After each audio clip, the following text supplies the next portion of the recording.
Welcome to Off Air with Jason and Alicia, episode 3. First 2 have been fun. Yeah. You enjoyed yourself? I've enjoyed myself. This has been fun to sit in here and just talk with one of my good friends. Because our seats in the newsroom are right next to each other. Mm-hmm. And so we always do this anyways. We might as well add 2 mics and a few cameras. Even though I feel like in here I'm not distracting you and bothering you as much, whereas in the newsroom, I feel like I turn around, you're like furiously working on like a piece, you're working on like a story, you're doing important emails, yep, mm-hmm. And I'm just like, hey, look at this meme. And you're like, leave me alone. Never. No, sometimes. For our new listeners and watchers of the pod, I thought it'd be fun to tell them what we do on like a day-to-day basis, like our daily routine, because that is my most asked question. I've been in morning television my whole career, and the most asked question is, what time do you wake up? How do you do it every day? Do you nap? What time do you go to bed? So I want you to give me a rundown of your day, like a typical day in Jason Hackett's life. Typical day well, I probably need more sleep because that didn't come out as a real sentence. A typical day in Jason's life. Get up around 2:45-ish, sometimes 3 if I snooze the alarm enough, which is probably not great. I scream. Into your pillow. Yes. Why? Couple of curse words. And then I'm like, okay, let's do this. I turn on my favorite podcast while I'm brushing my teeth, washing Off my air. face. Yes, my favorite podcast. I even turned it on before this existed. It was crazy. It's just fate. Brush my teeth. We have a morning meeting at 3:15. We all have to dial in on our phones through Teams where we talk about the stories of the day and who's doing what and like kind of what the vibe of the show is. So that lasts, like 10 minutes, less than 10 minutes. Right. I'm out the door, get to the station. Usually we shoot a bold open by like 4 o'clock, which is a thing that if you watch the 6 o'clock newscast, the 6 a.m. newscasts, it's like the thing at the top of the show that previews what the stories are for the day. Mm-hmm. Usually shoot that at 4:15. Before that, by the way, I'm putting on my makeup. I apply my own makeup.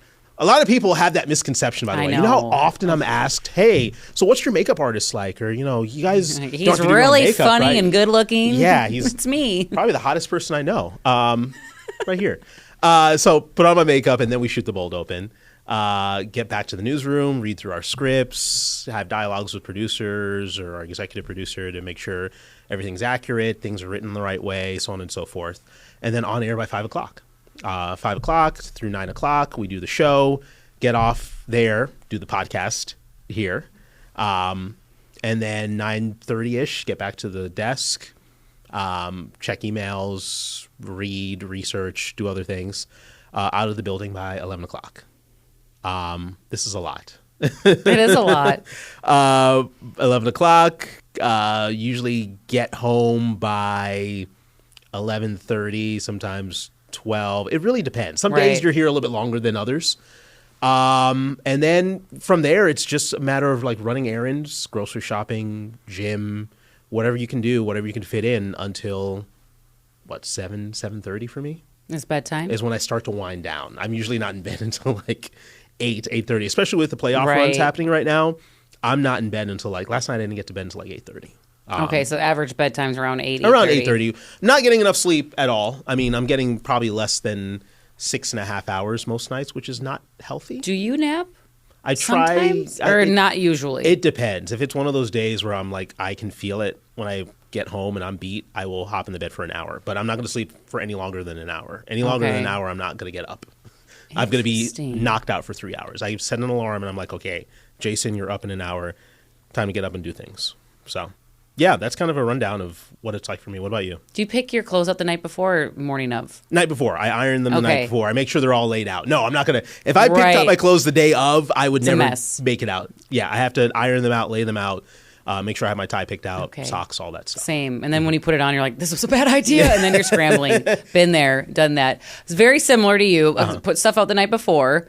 Go to bed around 7:38. My son actually comes into my bed and we'll read a book together. And when he falls asleep on me, and then my husband will move him to his room. Kids are a whole other factor. It is a factor, but it's kind of wild. Like we have the same bedtime as a 4-year-old, so it's fine. It's fine. We go to bed at the same time. We read a few kids' books. Remember Highlights magazines? Yes, Highlights for children. We subscribe, so we get those once a month. I'm and so we happy did one they last still night. make those. They're so great. They had the hidden find its and the hidden figures and the whole. It's amazing. So we did that. Then I go to so I started at nighttime routine versus starting the day You of. did. It's fine. It starts at night. We'll go shift. backwards. It's cool. So get up at 2:30. First of all, I have 3 alarms: 2:30, 2:50, and 3:05 is like you're gonna be late. Get your butt out of bed. Get up, brush teeth, put on the outfit that I picked up from the night before. Hate it. Check in on the babes. I always gotta I'm crazy, and I'm sure other parents might do this. I see if they're breathing. I just peek in and I'm like, okay, they're both up there and alive. Put a mirror up to his face. I've watched Hook too many times as a kid where I think Captain James Hook is going to come and kidnap my kids in the middle of the night and I'm going to have to go to Neverland to find them. No, so I check on my small humans. They're good. I have to kiss my husband goodbye, which is so funny. I didn't want to wake. I don't like to be woken up in the middle of the night. He is like, if you don't give me a goodbye kiss, it his day doesn't start right, which is very sweet. That's sweet. Although the other day he was I was like, sleep good, and he goes, it's sleep well. He corrected my grammar as he should, as in his sleep. As he should. That was terrible on your part. Sleep good, sleep well. And I'm like, okay, first of all, in his sleep, and he's English second language, so I was very shameful. So he's aware of when you kiss him goodbye? He likes me to say goodbye to him, so he knows, okay, she's out of the house. Okay. But I don't know. He's awake, and he's aware of when. Okay. Yeah, no, he's not just Sleeping Beauty. Okay, I would be knocked out. I would know. Yeah. Sometimes he's like, did you even say goodbye? I'm like, yeah, you were so zonked that you missed it. But he likes to know when I'm out of the house, because sometimes I'll forget a key and I'm locked out. And yeah. So anyway, I'm still on my leaving the house. Yeah. Sorry. There's only 10 more minutes left in this story. Don't worry. Okay, so same as you though. It's very carbon copy. Meeting at 3:15. I usually listen to it in the car. And then get here 4 o'clock, get ready, hair and makeup by yours truly. I've never had one in this industry, by the way. None of us That have. was the good old days. Yeah. They don't even at nights anymore, folks. I think only in larger markets like New York Big City, markets Los do. Angeles, they have that, but not in Minneapolis. No, unfortunately. Although I kind of like doing my own. Yeah, I do And I too. know how quick I can do it. Yeah, I can apply the right amount of blush and mascara. I'm good. And it looks great today, by the way. Thank you very Flawless. much. Thank you. So then the show for 4 hours, the pod now, which is fun. And then we work on stuff for the next day, edit stuff for social media. And then we used to go out on stories, which I kind of low-key miss, but we're so busy with so many things for social media. And streaming. So we sometimes go on stories. Occasionally. And then, same as you, gym. I like to do kickboxing after work. And then I nap. I do nap for 2 hours, if not 3. 2 hours. I get some sleep. So that doesn't interrupt your sleep schedule? I wake up night? super groggy, and sometimes I think it's the next day, and I'm like, I'm late for work.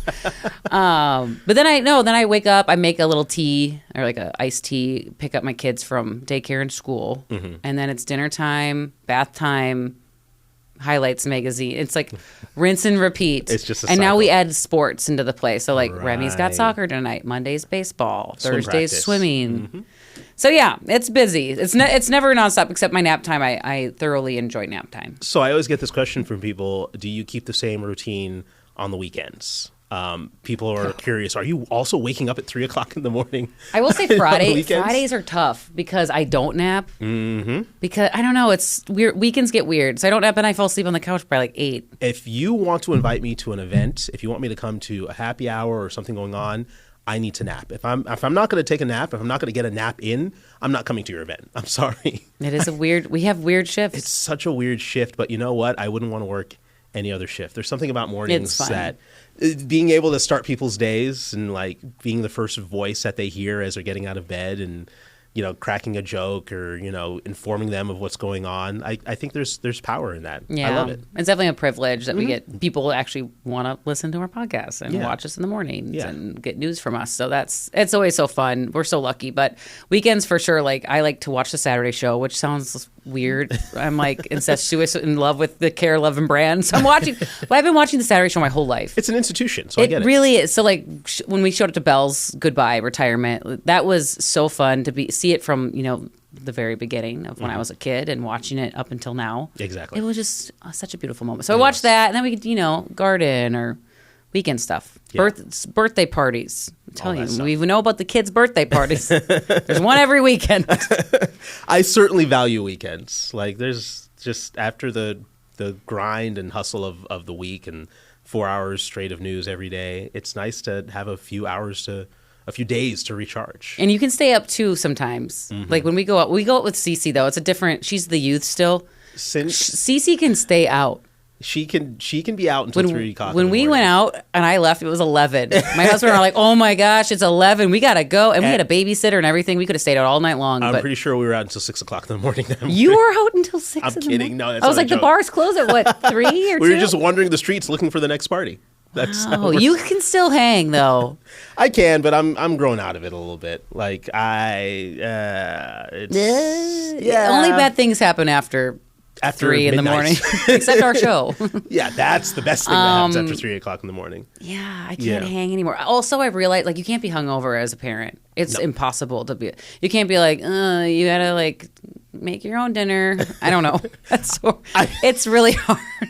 I mean, I've tried. Teach him how to use the microwave. Put a step stool there. He can make his own macaroni and cheese. He'll be just fine. You got to be at full strength for kids. Yeah. Sleep deprived, we're used to, but like sleep deprived and also feeling gross. Like, I had this or that. I only have the 2 dogs to worry about. They can fend for themselves. And they do feed themselves. They do. They go up to the little thing and they pour their own food and everything. When do your Sunday scaries set in? Ooh, that's a real thing. It's different for morning people. Sunday scaries set in at 3. 3 o'clock on a Sunday. 3 or 4. Okay. And then I'm like, I got to start shifting. And it's hard because then you're back on the weekend schedule, like normal people schedule. But it's really tough to go to bed, especially football Sundays. My goodness. Sundays are the absolute worst. I know. Because I'm screaming and yelling about the Miami Dolphins or the Vikings just the entire afternoon. And then by the time the game is over, it's like, okay, time to go get ready for bed and sit in my disappointment. Yeah. And then it's Monday. Yeah. The whole work, like that's, when do normal people set in? Like 7, 8? I would assume like 7 or 8 o'clock. Like for us, because we have to get up at 3 o'clock in the morning, it sets in a lot sooner. Football Sunday. I did love that the Vikings were so horrible over the past few years that we get the earliest start times. Like, isn't that why they put them there? That's like kind of nice to get those a noon kickoffs. game, Yeah. and I'm like, okay. Because there's no national appeal because the team is not nationally appealing. Someday I'd love if we have the night games. That means we've made it. Yeah, they've had a few in the last few years. A few, but it's not like the Chiefs or those big money teams where they're always on prime time. One other perk of this shift, we must say, the Sunday series set in early, but Fridays when we leave at some days we leave a little early too on Fridays. Maybe it's 10:30 versus 11, but we see the dayside reporters coming in like, hey Ian Russell, hey Sammy Selena, hey Heidi. I feel for them because they're just starting. It is, and our day is winding down, and it's Friday vibes. Something so beautiful and glorious about your weekend starting at 11 a.m. The sun's out, birds are chirping, and everybody else is going in to just try to get through their Friday and get off at 6 o'clock. And here we are, go get mimosas at 11 o'clock. We have done that. In fact, John and you and I were Schuler's having a brewski at last Friday at 11. You bought a lot of pull tabs that day too. And lost. Well, that's a wrap from us here on Off Air. Thanks for watching, everybody. The conversation continues tomorrow.